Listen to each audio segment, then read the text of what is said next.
आज जिन भक्त का चरित्र हम सुनने वाले हैं वे हैं भक्त भूप श्री रत्नावती जी, रानी रत्नावती।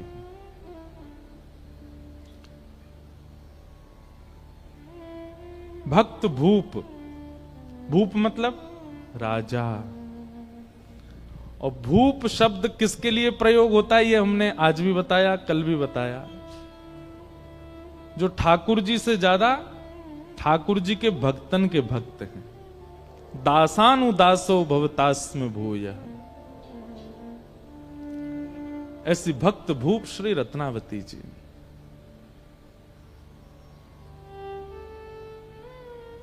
भैया हरि की सेवा करोगे तो हरि तो वैकुंठ देत, हरि तो वैकुंठ देंगे, पर हरिजनों की सेवा करोगे तो हरिजन तो हरि ही देत। समझ में आई बात? लिख लीजिएगा कहीं पर, हरि की सेवा तो वैकुंठ देत, पर हरिजनन की सेवा तो हरि को ही देत। ठाकुर जी तो प्रसन्न है कि ज्यादा से ज्यादा कहा करेंगे वैकुंठ दे देंगे, लेकिन यदि हरिजन प्रसन्न हो गए, हरि के भक्त प्रसन्न हो गए, तो वो तो हरि को ही दे देंगे आपको। और ऐसी भक्तिमती श्री रत्नावती जी, नाभाजी उनको भक्तमाल में भक्त भूप कहते हैं। पृथ्वीराज नृप कुल वधु भक्त भूप रत्नावती, कथा कीर्तन प्रीत भीर भगतन की भावे, महामहोत्सव मुदित नित्य नंद लाल लड़ावे, मुकुंद चरण चितवन भक्ति महिमा ध्वजा धरे, पति पर लोभ न कियो टेक अपनी नाही टरे, भलपन सब विशेष ही आमेर सदा सुन खाजती, पृथ्वीराज नृप कुल बधू भक्त भूप रत्नावती। राजस्थान के आमेर घराने में जन्म हुआ भक्तिमती भक्त भूप श्री रत्नावती जी का। और यहां श्री नाभाजी ने, अब देखो जिनको नाभाजी के बारे में जानना है, जिनको भक्तमाल जी के बारे में जानना है, वो YouTube पर हमारी भक्तमाल सुन लेना। वहां हमने पहले दूसरे दिन पूरी भक्तमाल जी की व्याख्या बताई है। नाभाजी कौन है, भक्तमाल क्या है, जयपुर में हुई थी पिछले साल का था, वहां पूरा विस्तार, उसका विस्तार करा तो फिर 2 दिन निकलेंगे। श्री नाभाजी ने उन भक्तों के चरित्र गाए हैं भक्तमाल में, जिन जिन भक्तों के चरित्र उनके नेत्रों के आगे आते रहे, नेत्र बंद करके बैठ गए थे। जो भक्त सामने से आता दिखता उसका चरित्र लिख देते नाभाजी। ऐसा वर्णन आता है कि नाभाजी ने सबके चरित्र लिखे, लेकिन ब्रज भक्तों के चरित्र उनके चिंतन में नहीं आए। तब उन्होंने अपने गुरुदेव श्री अग्रदास जी से कहा, हे गुरुदेव, सबरे भक्त मेरे चित्त में आ रहे हैं, पर ये ब्रज के भक्त मेरे चित्त में क्यों नहीं आ रहे? तब उनके गुरुजी ने कहा कि देखो, तुमने भक्तमाल लिखने के प्रारंभ में भगवान के 10 अवतारों की वंदना की थी। मत्स्य, कूर्म, बराह आदि आदि भगवान के 10 अवतारों का तुमने वर्णन किया। बहुत ध्यान से सुनिएगा। अग्रदास जी बोले, तुमने भक्तमाल के प्रारंभ में भगवान के 10 अवतार का वर्णन किया, तो उन 10 अवतारों की जिन जिन भक्तों ने आराधना की वो तुम्हारे चिंतन में आ रहे हैं। और ये ब्रजवारे जो हैं, कहीं 10 अवतार को पूजा ही ना है, या हमारे तुम्हारे चित्त में नहीं आ रहे। ब्रज वाले तो तब आएंगे जब किशोरी जी को वंदन करोगे।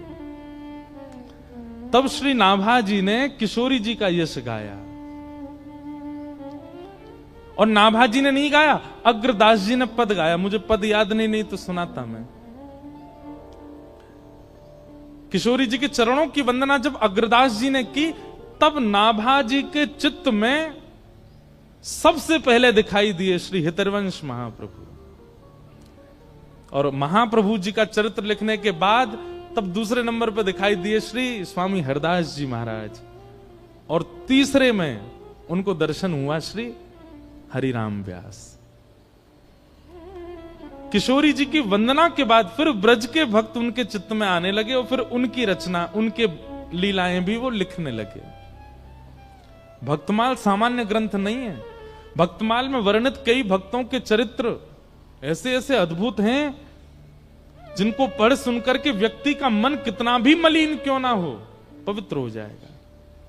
आप हमारे ब्रज वृंदावन में एक चीज देखोगे, जो वहां के साधु महात्मा घूमते रहते हैं ना, उनके गले में देखो कंठी माला, और यहां पे इतने बड़े बड़े ऐसे कंठा से होते हैं, उन पे राधा लिखा होगा या फिर जय श्री कृष्ण लिखा होगा, जय श्री राम लिखा होगा।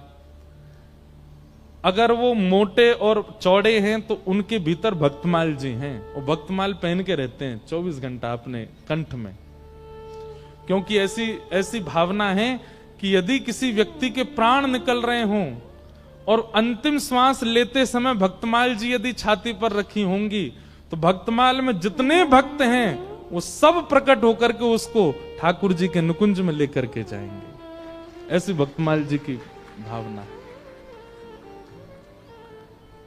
तो उन्हीं भक्तमाल जी में श्री नाभा जी ने रत्नावती जी का चरित्र, और रत्नावती जी के चरित्र में भक्त भूप रत्नावती। मैंने जितने भक्तों के चरित्र लिखे हैं, उन भक्तों की अगर मैं राजा कह दूं, मैं अगर उन भक्तों की अधिष्ठात्री कह दूं तो कोई कमी नहीं। रत्नावती जी कौन है? रत्नावती महाराज पृथ्वीराज जी की कुल वधू, आमेर के राजा पृथ्वीराज, उनकी बहू हैं, उनकी कुल वधू हैं। पृथ्वीराज जी भी पहले बहुत बहुत वामपंथी थे, बाद में ये भी वैष्णव हो गए। आप लोग वैष्णव का अर्थ क्या लगाते हो? वैष्णव का अर्थ क्या होता है? जो तिलक धारण करे, कंठी माला पहने, तुलसी आराधना करे, एकादशी व्रत करे, नाम जप करे, वो वैष्णव है। ये तो एक परिभाषा है ही। वैष्णव की दूसरी परिभाषा क्या है? सुनिए, जो पुण्य की कामना ना करे, जो देवताओं का यजन अपनी किसी स्वार्थ के लिए ना करे, जो हरि विमुख वस्तुओं को विष के भांति त्याग दे। समझ रहे हैं बात को? जो हरि से विमुख हैं उनको विष के भांति त्याग दे। वैष्णव कभी पुण्य नहीं करता। वैष्णव आराधना करता, भक्ति करता, सेवा करता, पूजा भी नहीं करता, वो वैष्णव है। तो महाराज पृथ्वीराज जो थे ये पहले नास्तिक थे, और नास्तिक नहीं थे, एक गुरुजी थे इनके, लेकिन वो गुरुजी तांत्रिक थे। तंत्र विद्या पर इनकी ज्यादा रुचि थी, और इनके गुरुजी का नाम था तारानाथ। बहुत ध्यान से सुनना। परंतु इनकी जो पत्नी थी वो वैष्णव थी। प्राचीन काल में राजाओं को एक ही चीज दिखती थी, कैसे भी हमारा जो राज शासन है वो बना रहे, उस पर कोई आक्रमण ना करे, और इस राज शासन की रक्षा के लिए जो दायित्व उठाएगा वो हमारे गुरुजी। सब लोग इधर देखो, बहुत सावधानी से सुनो। मतलब गुरु भी स्वार्थ से ही बनाते थे। तो पृथ्वीराज राजा ने तारानाथ जी को अपना गुरु बनाया, लेकिन उनकी पत्नी वो वैष्णव थी। उनके गुरुजी थे कृष्णदास पेहारी जी। ठीक है, पति पत्नी के गुरु अलग होना ये इसमें कोई दोष नहीं है। अगर पत्नी हरिदासी है और पतिदेव रामानंदी हैं, या पतिदेव गौड़िया वैष्णव हैं और पत्नी जो है वो हरिवंशी है, कोई दिक्कत नहीं है। दोनों वैष्णव हैं तो अच्छा है। लेकिन दिक्कत हो जाती है जब एक वैष्णव है और दूसरा जो है वो वैष्णव नहीं है। दूसरा या तो नास्तिक है या किसी और पथ का है, तो बहुत दिक्कत होता है निर्वहन करना। इसलिए हम निवेदन करते हैं कि भाई अभी जितने युवा हैं, अगर तुम वैष्णव हो तो भाई घर वालों से ये कह दो, पैसा वाला हो, सुंदर हो, धनवान हो, पढ़ा लिखा हो, ये सब बात की बात, वैष्णव हो।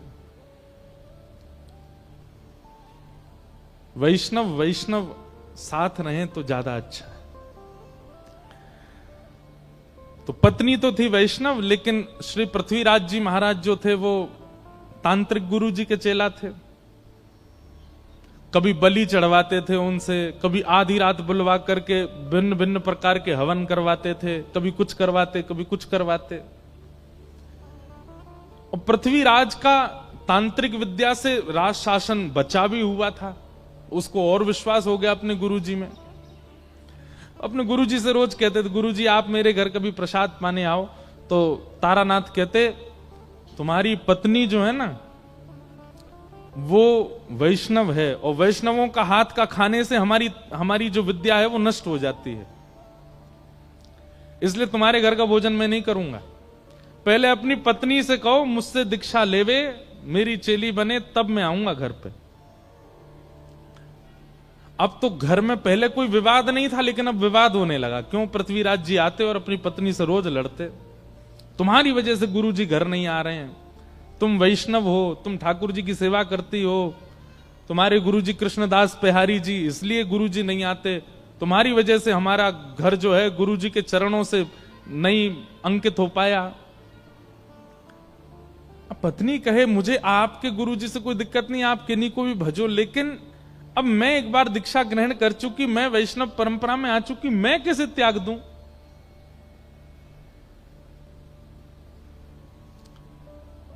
गुरु जी तो घर आते ही नहीं थे।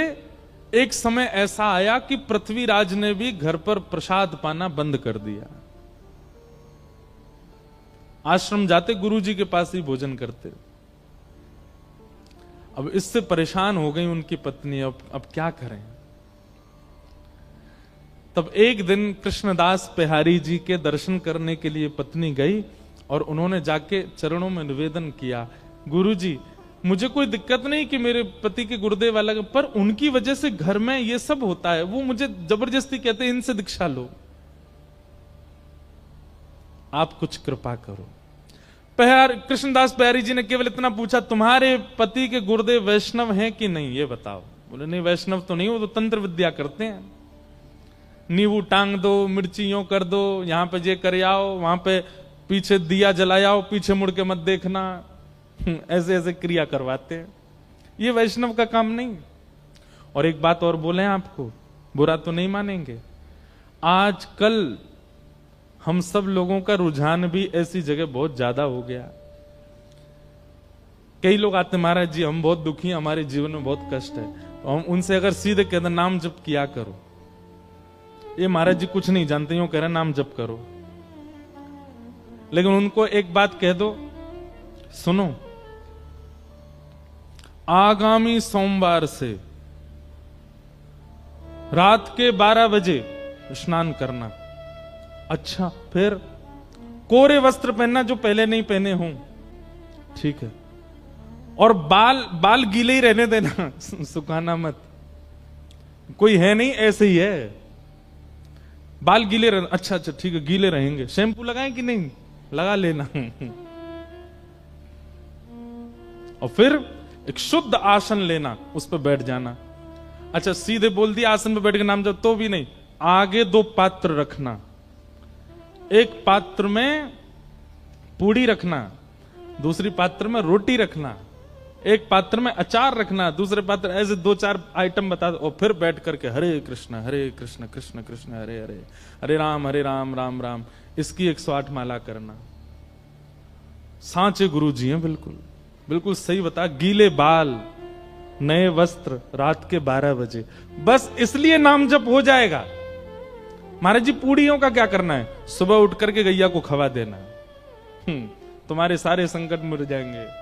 बस महाराज दीक्षा कब दे रहे हैं गुरु जी आप तो ज्यादा जानकार हैं। मतलब हमको सीधे सीधे कह दिया जाए कि नाम जप से कल्याण होगा, तो हम लोगों में विश्वास नहीं उठता। और वही बात यदि 4 जगह घुमा करके कुछ ऊट पटांग बातें बोल के कह दी जाए तो हम मान लेते हैं।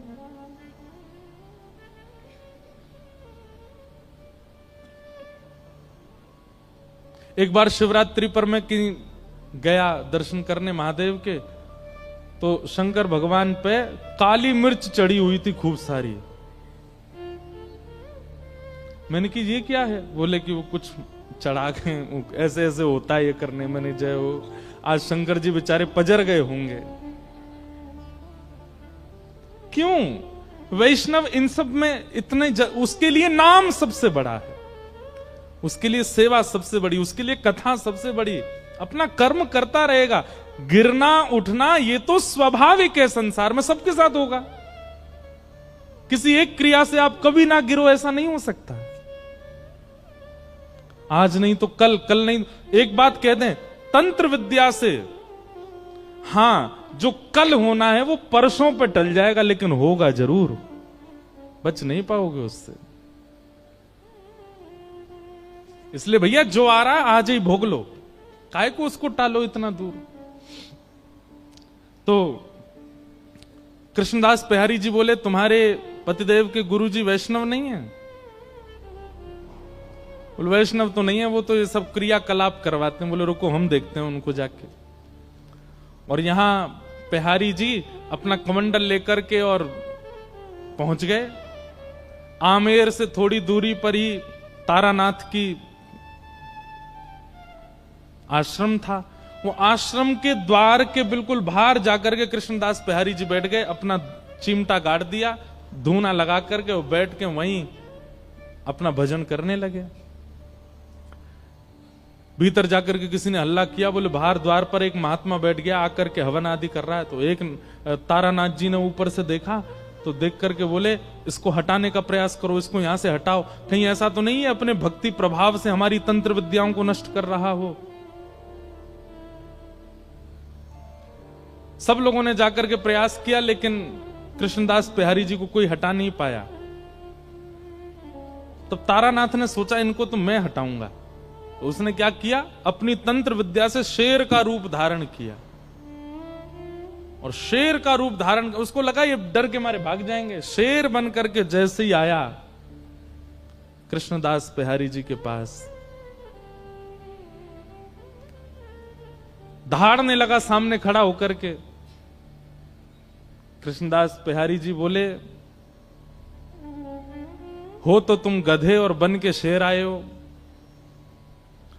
कमंडल से जल हाथ में लिया और भजन के प्रताप से उस पर डाल दिया। बोले जो तुम्हारा स्वभाव है तुम वैसे बन जाओ। और वो शेर से गधा ही बन गए।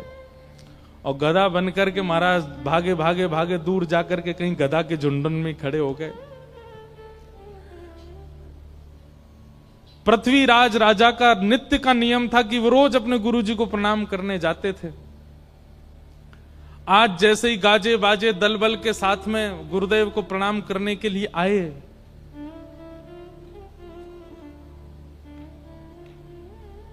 तभी पृथ्वीराज राजा ने देखा कि गुरुदेव के आश्रम के द्वार पर कोई महात्मा बैठा है और मंदिर के जितने और संत थे वे सबरे हाथ जोड़ करके रो रहे हैं सामने बैठ के। पृथ्वीराज अपने घोड़े से उतरे, बोले कि क्या हुआ और ये महात्मा कौन है, गुरुजी कहां हैं? बोले हमारे गुरुजी शेर बन के आए थे इनको डराने के लिए, पर इन्होंने कुछ कर दिया, गुरुजी मिल नहीं रहे, पता नहीं कहां चले गए। पृथ्वीराज रोने लगा। गुरु के प्रति बड़ी निष्ठा थी उनकी। बोले भगवान मेरे गुरुदेव कहां है? बंधु एक बात और कहें, गुरु की परख भी कथा से होती है। हम दीक्षा नहीं देते अभी, और बहुत सारे बच्चे चाहते हैं कि दें। हम कहते पहले कथा सुनो, और कथा सुनते सुनते सुनते सुनते एक दिन ऐसा होगा, या तो स्वप्न में, या तो अनुभव में, या तो दृष्टि में। अभी क्या होता है कि कथा से आपके ऊपर प्रभाव ऐसा पड़ता है, आपको लगता है यही गुरुजी बढ़िया है, इन्हीं कोई गुरु बनाओ जो कथा सुना रहे हैं। नहीं, ये गुरु शिष्य का संबंध प्रभाव देख करके नहीं करना है।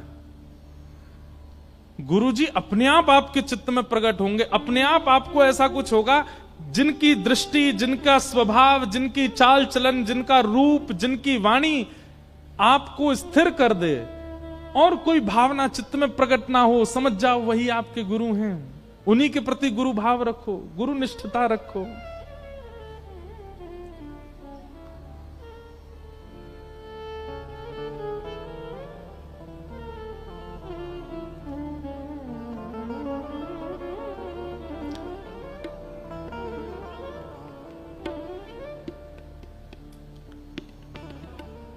चरित्र, भगवत चरित्र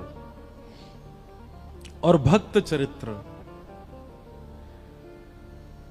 ये भी सामर्थ्य प्रदान करते हैं, दृष्टि प्रदान करते हैं, अनुभव प्रदान करते हैं कौन गुरु कौन नहीं।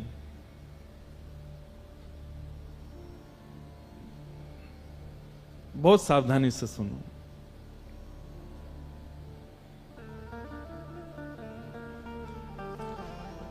तो पृथ्वीराज व्याकुल हो गए और व्याकुल होकर के श्री कृष्णदास बिहारी जी से पूछने लगे कि महाराज मेरे गुरु जी कहां हैं, ये बताओ।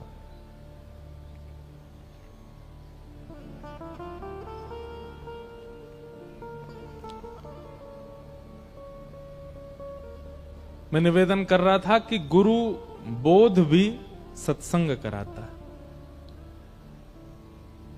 कई बार कई लोग ऐसे प्रभाव में पढ़ करके भी गुरु बना लेते हैं और फिर बाद में उनको लगता है कि शायद हमारे जीवन में परिवर्तन नहीं हो पाया। गुरु वही जो हरि सो मिलावे, गुरु वही जो भक्ति मार्ग दिखावे, गुरु वही जो वृंदा विपिन बसा दे, जो वृंदावन बसा दे, सब छुड़वा दे तो वृंदावन ही प्रिय लगने लग जाए, वही गुरु है। गुरु वो नहीं जो अपनी आराधना प्रधान रखे।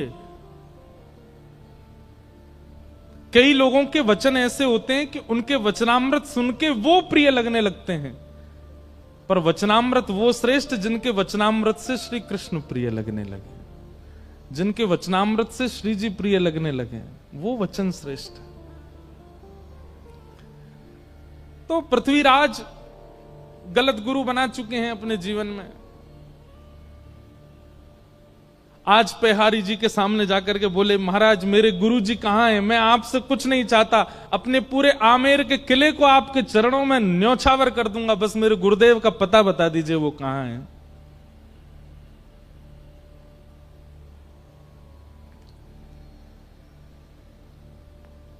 पेहरदास जी बोले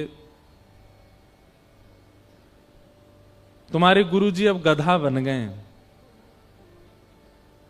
पृथ्वीराज सुनकर के पहले तो गुस्सा हो गया, बोले ये क्या बोल रहे हैं आप? बोले हम सत्य बोल रहे हैं, ढूंढ लो, नहीं तो तुम तो राजा हो, पूरी सेना लगा के ढूंढ लो, तुम्हारे गुरुजी मिल जाएं तो। पृथ्वीराज ने यही किया, पूरी सेना लगा दी, 3 दिन निकल गए लेकिन गुरुजी नहीं मिले। अंत में आके बोले बताइए ना कहां? बोले हम तुम्हें बता रहे हैं तुम्हारे गुरुजी गधा बन गए। तो बोले गधा बन के भी तो कहीं गए होंगे। बोले गधाओं के झुंड में जाके ढूंढो, मिल जाएंगे।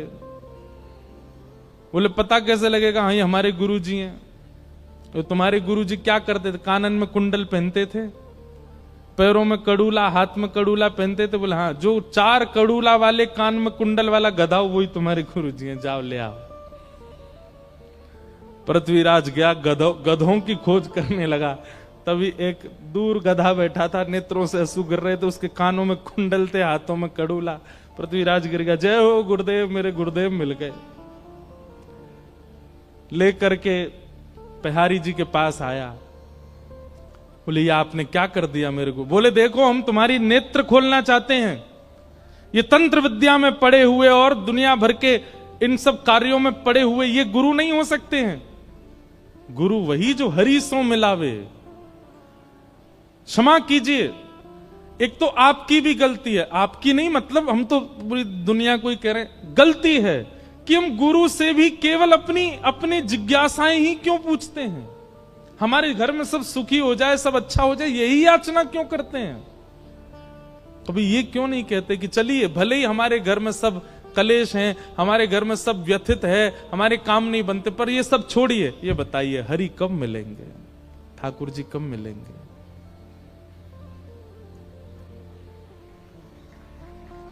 ये पूछिए।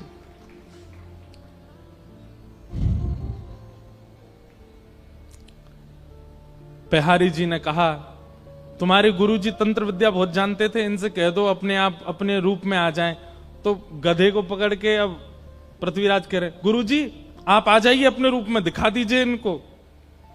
गुरुजी सिर हिलाने लगे, बोले मैं नहीं आ पा रहा हूं। तो पेहारी जी के चरणों में कहा कि मेरे गुरुदेव को पुनः आप मानव बना दीजिए, मैं वचन देता हूं मैं आपका शिष्य हो जाऊंगा, मैं वैष्णव हो जाऊंगा, पूर्ण वैष्णव हो जाऊंगा। तब पेहारी जी ने कमंडल से जल लेकर के छिड़का और तारानाथ अपने पूर्व रूप में व्यवस्थित हो गए।